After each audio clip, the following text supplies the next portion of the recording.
그리고 그러니까 오늘은 좀 세 사람에 대해서 살펴볼 텐데, 시간이 좀 이제 흘렀지만은 얼마 전에 새해였었어요. 새해가 이제 보름이 좀 지났지만은 새해 때 우리 성도님들 뭐 큰 기대감이라든가 어떤 내가 소망하는 그런 게 좀 있었나요? 기대감이라든가 뭐 흥분이라고 해야 되나요? 뭐 계획이라든가 없었나요? 보통 이제 사람은 새 것에 굉장히 큰 기대감을 가지고 있어요. 새 것, 새 자동차, 큰 기대감 있죠. 새 옷. 저도 지금도 그래요. 어떤 새 것을 사면 어린아이인지 몰라도 빨리 사용해보고 싶어요. 기대감도 있고. 새 신발.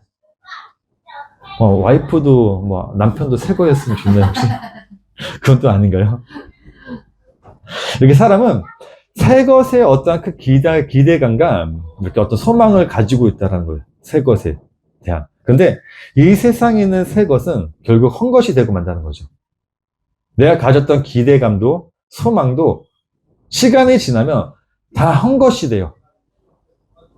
근데 성경에서 말하는 이 새 것 있죠. 성경에서 말하는 이 새 것. 이 새 것은 절대로 헛것이 될 수 없다고 가르쳐요. 절대로 헛것이 될 수 없대요. 이게 일명 새 사람이거든요. 성경에서 말하는. 그래서 바울이 이런 이야기를 해요. 고린도서 4장 16절을 보게 되면요.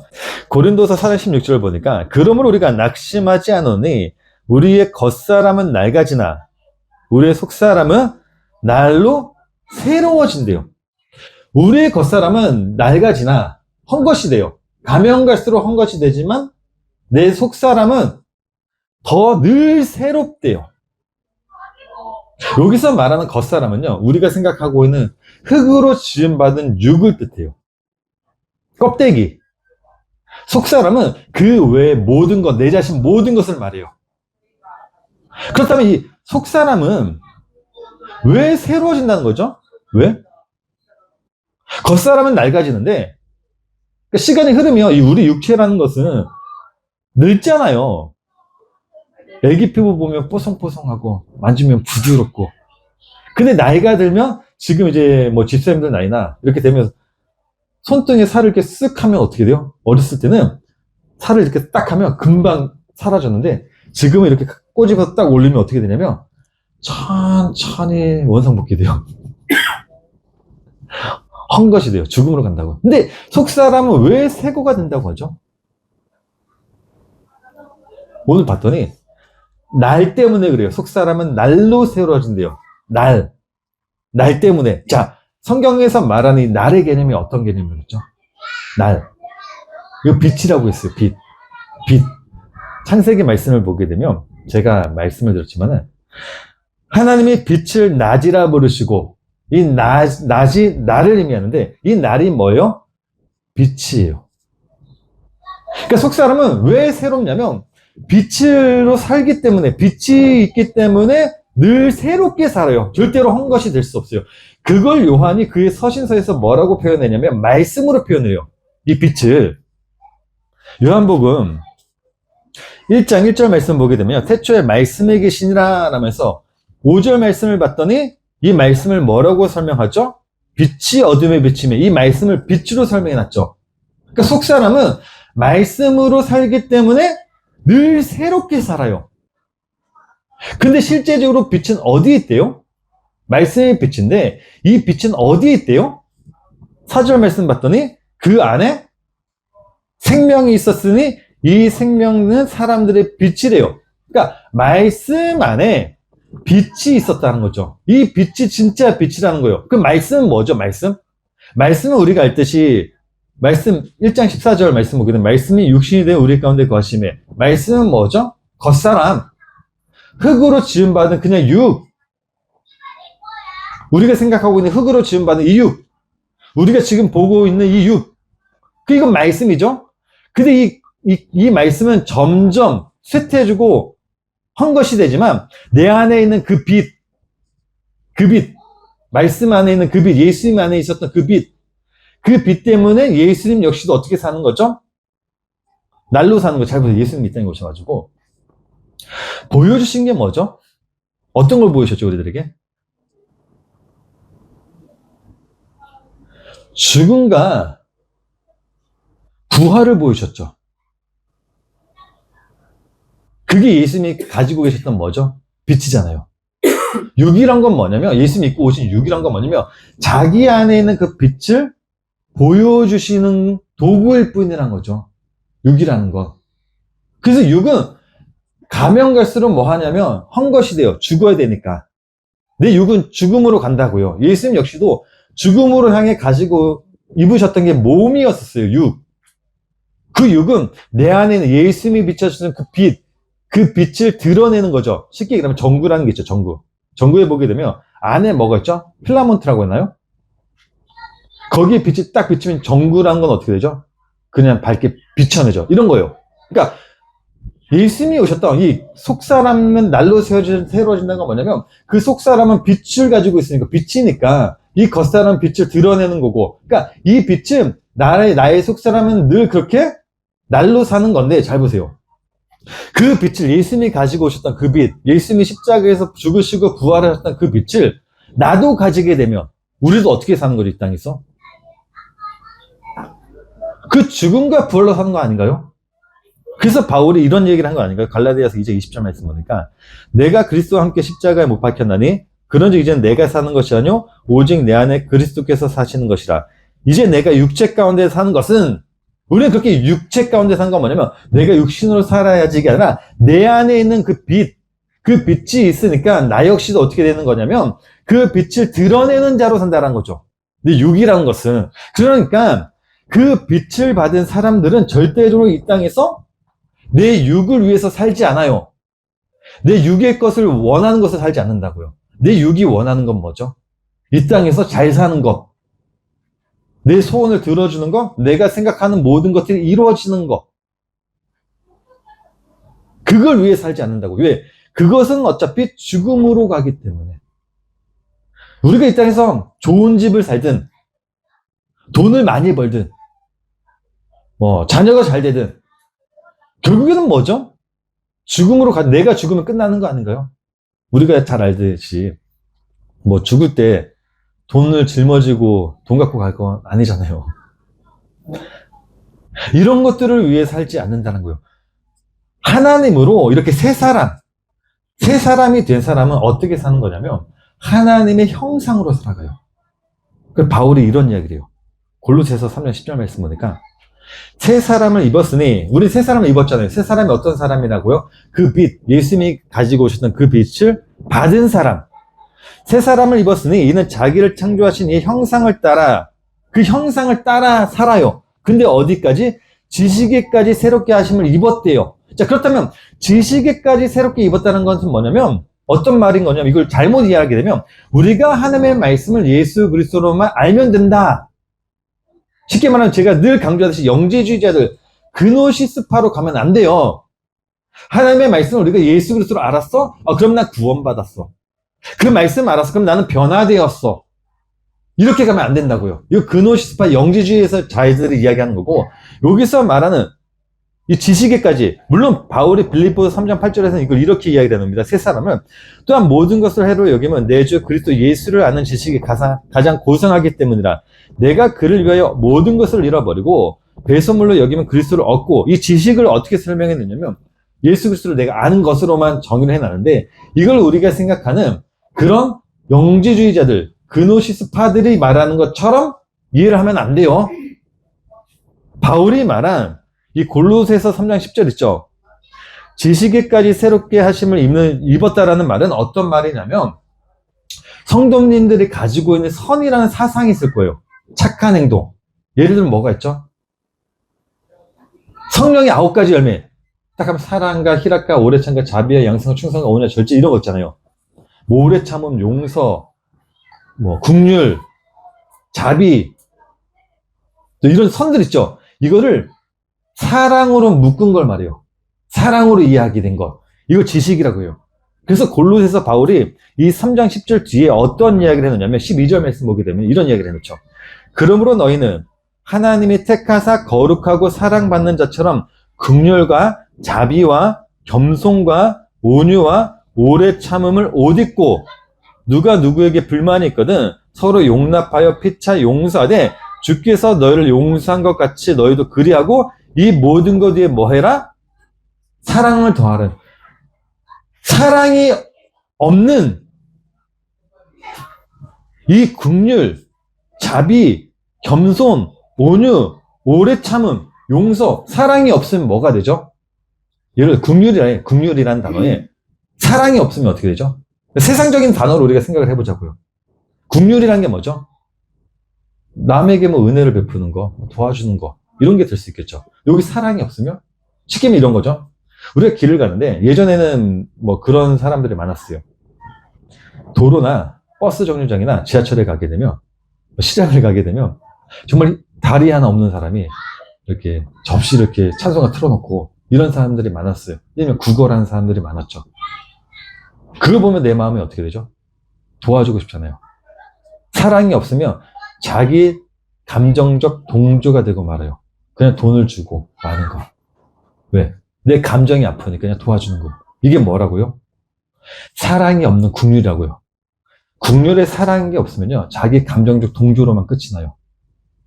사랑이 있으면 이 사람을 어떻게든지 거기로부터 건져내주기 위해서 정말 자기 모든 것을 갈아넣죠.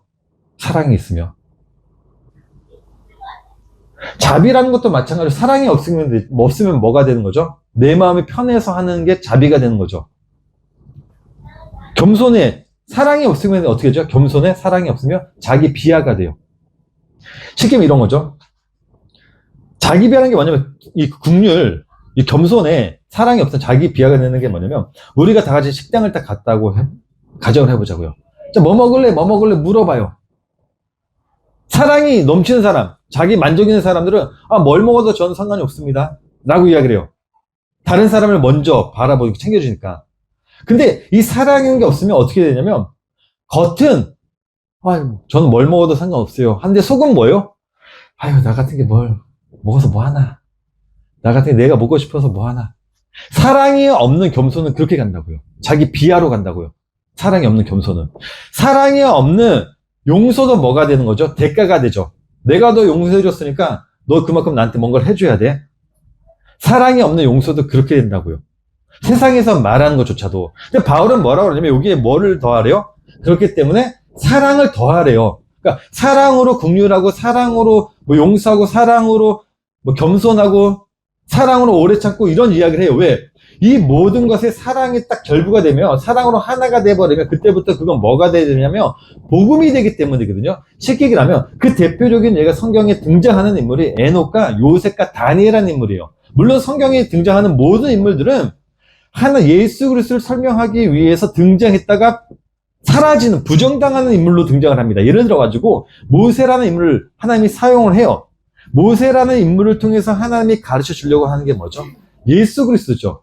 그래서 모세 탄생, 모세가 이스라엘 백성들을 애굽에서 가나안 땅으로 이끌었던 여정들, 율법들 다 무엇을 설명하고 있는 거죠? 예수 그리스도를 다 설명해내고 있는 장면들이에요. 근데 하나님은 그 예수 그리스도를 설명해내고 나면 이 모세라는 존재를 어떻게 만들어내냐면 죄라는 것을 폭로해서 그 죄를 부정하다라고 드러내버려요. 그리고 사라지게 만든다고요. 다윗과 솔로몬도 다 마찬가지죠. 솔로몬도 그렇게 하나 예수 그리스도를 설명하는 존재로 등장했다가 마지막에는 그를 어떻게 폭로해서 부정하다라고 만들어버리죠. 솔로몬이 지은 죄를 드러내서 솔로몬이라는 인물을 부정해서 던져버리죠. 그냥 다윗이란 존재도 다 마찬가지고, 성경에 등장하는 뭐 요나, 예레미야, 이사야, 모든 사람들은 그렇게 다 예수 그리스도를 설명하기 위해서 등장했다가 결국에는 하나님이 그 예수 그리스도를 다 설명해내면 그들이 가지고 있는 죄들을 드러내서 폭로해서 부정하다라고 만들어버린단 말이죠. 이 세상에 없는 자들로 그렇게 본받지 말라라고 만들어버려요. 그런데 유일하게 에녹, 요셉, 다니엘을 보게 되면요, 이들은 성경에서 죄에 대해서 부정하다라고 폭로를 당하지 않는 존재가 이 에녹과 요셉과 다니엘이에요. 그들은 죄에 대해서 기록하지 않아요. 왜? 이들은 흠이 없는 예수 그리스도를 설명하는 그런 인물로 등장하기 때문에. 그래서 이들의 삶을 보게 되면요, 이들의 삶에는 무엇이 있죠? 예를 들어 요셉이라는 인물 보세요. 오래 참음이 있어요. 그렇게 누명을 당해도 오래 참죠. 형제들의 자기를 버렸어도 그 안에 무엇이 있냐면 세상에서 말하는 그런 겸손과 자비라는 게 들어있어요. 그런데 하나님은 이 인물을 통해서 무엇을 가르쳐주죠? 복음을 가르치잖아요. 왜? 그것을 무엇으로 묶어놨기 때문에 하나님이 사랑이라는 것으로 묶어놨기 때문에. 그래서 성경에서 요셉을 설명할 때 어떻게 설명하냐면 이렇게 설명해요. 창세기 39장 2절 말씀 보니까 여호와께서 요셉과 함께 하심으로 그가 형통한 자가 되어 그의 주인 애굽 사람의 집에 있으니 그의 주인의 여호와께서 그와 함께 하심을 보며 또 여호와께서 그의 범사에 형통하게 하심을 보았더라 그래요. 형통을 봤대요. 형통이라는 단어가 문자적 의미로 보게 되면 발전하다, 뭐 더 나아가다는 의미를 가지고 있는데 이 형통이라는 단어를 조금 더 문자적 의미를 가지고 가게 되면 죄를 선으로 바꿔주다는 뜻을 가지고 있어요. 죄를 생명으로 주다라는 뜻을 가지고 있는 게 이 형통이라는 단어거든요. 그래서 요셉의 시작을 이렇게 설명해내요. 성경에는 여호와께서 요셉과 함께 하심으로 그가 형통한 자가 됐다는 건 우리가 생각하는 문제였고 정말 한결같이 이렇게 형통한 자가 되었다 이게 아니라 왜? 요셉은 가면 갈수록 그의 삶은 어떠했기 때문에요? 더 세상의 눈으로 봤을 때는 더 힘든 삶을 살았기 때문에. 근데 그걸 형통이라고 설명을 해요. 왜? 그 삶을 통해서 오래 참은 겸손, 자비, 용서 이런 것을 통해서 무엇을 설명해냈기 때문에 하나님이 빛을 설명해냈기 때문에 이 죄악된 모습을 통해서 하나님이 사랑으로 선으로 바꿔줬단 말이에요. 그래서 요셉의 마지막을 요셉의 고백을 해요. 뭐라고 고백하냐면 창세기 50장 20절 말씀 볼게요. 당신들은 나를 해하려 하렸으나 하나님이 그것을 선으로 바꿔줬다고 하죠. 빛으로 바꿔줬대요. 이게 바로 바울이 말한 오래 참은 겸손, 자비 이런 것, 이걸 사랑으로 묶은 자의 모습이라고요. 이 땅에서 그렇게 억울한 일을 당하고 어떤 삶을 살아도 그것을 사랑으로 묶어서 그들에게, 다른 이에게 선으로 준 것. 그래서 다니엘조차도 다니엘의 삶을 보면 죄라는 게 없다고 했죠. 왜? 다니엘 역시 얼마나 억울합니까? 얼마나 비통합니까? 애통합니까? 그럼에도 불구하고 그는 그것을 사랑으로 만들어 복음을 흘려냈기 때문에. 그래서 성경에서는 다니엘의 삶조차도 어떻게 일하게 하냐면 이렇게 얘기를 해요. 다니엘서 12장 3절 말씀 보니까 지혜 있는 자는 궁창의 빛과 같이 빛날 것이요 많은 사람을 옳은 대로 돌아오게 한 자는 별과 같이 영원토록 빛나라. 빛이라고 설명한다고요. 그 모든 것을 사랑으로 묶은 자들에게 나타나는 삶은 빛이라고요. 그걸 성경에서 뭐라고 하냐면 하나님과 동행했다라고 해요. 그래서 에녹을 성경에서는 뭐라고 기록하냐면 이렇게 기록하죠. 에녹이 하나님과 동행하더니, 그쵸? 이게 하나님과 동행하는 삶이에요. 그것이 바로 성경에서 말하고 있는 그 빛으로 나의 겉사람은 날로 날로 옛것이 되고 낡아지지만 내 속사람은 뭐라고요? 빛이 된다고요. 그렇게 빛으로 날로 산다라고요. 그렇게 이 땅에서 새 사람들은 우리가 이사야에서 보는 말씀처럼 푸른 마르고 꽃은 시드나 오직 이 땅에 무엇만 영원히 선다고요? 하나님의 말씀만 선다고요. 이 빛만 선다고요. 이 빛으로 사니까 우리가 이렇게 날로 빛으로 사니까 우리가 이 땅에서 어떻게 사는 거죠? 어떻게 살아갈 수밖에 없는 거죠? 하나님을 경외할 수밖에 없고 죄를 미워할 수밖에 없고 죄를 멀리할 수밖에 없는 거 아닌가요? 그래서 우리가 잠언에서 봤잖아요. 저번 주에 잠언의 내용이 뭐라고 했습니까? 지혜에 대해 설명해요. 자, 지혜는 이거야. 너네 지혜를 가져야 돼. 지혜가 뭐라고요? 지혜가 뭐라고요? 하나님이 만들어 놓으신 이 모든 세상 만물들 통해서 하나님의 그 위엄과 능력을 바라보면서 그 앞에 내가 무릎 꿇는 거라고요. 하나님을 바라보는 거라고요. 자, 그래서 지혜를 욥이 마지막에 어떻게 기록했다고 했죠? 지혜를 보니까 욥기 28장 28절 말씀이니까 또 사람에게 말씀하셨다. 지혜가 뭐라고요? 주를 경외함이 주요 악을 떠나는 게 명철이라고요. 그게 그렇게 새 사람은, 빛으로 사는 사람은 그렇게 이 땅에서 어떻게 살면 하나님을 경외하면서 그 죄를 멀리하면서 그 세상에서 말하는, 아니 하나님이 말씀하고 있는 모든 것들을 사랑으로 묶어서 그렇게 복음을 흘리면서 사는 거예요. 그게 날로 사는 거고 빛으로 산다고요. 날마다 사는 자. 그래서 우리가 매일매일 날로 살 수밖에 없는 이유가 뭐냐면 우리가 하나님의 말씀을 읽잖아요. 읽으면 어제 순종했던 내 모습과 오늘 순종해야 될 내 모습이 달라요. 오늘 내가 어제 읽었던 하나님의 말씀과 오늘 내가 읽어야 될 하나님의 말씀은 달라요. 왜? 그 말씀은 나에게 무엇을 주기 때문에 늘 새로운 걸 주기 때문에. 제 친구가 그런 얘기를 해서 통화를 하다가 박 목사, 나는 말씀을 읽는데 요즘에 그 말씀이 늘 읽을 때마다 새로워. 어제 읽었던 말씀과 오늘 읽었던 말씀은 똑같은데 달라.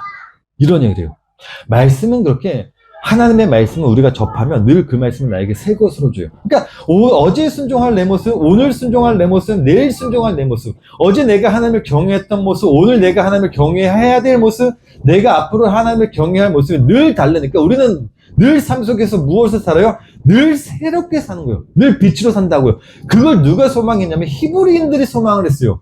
히브리인들이 그렇게 말씀을 늘 그렇게 새롭게 보길 원했다고요. 그래서 그들이 고백한 게 뭐냐면 시편 36편 9절 말씀 보면 이런 얘기를 해요.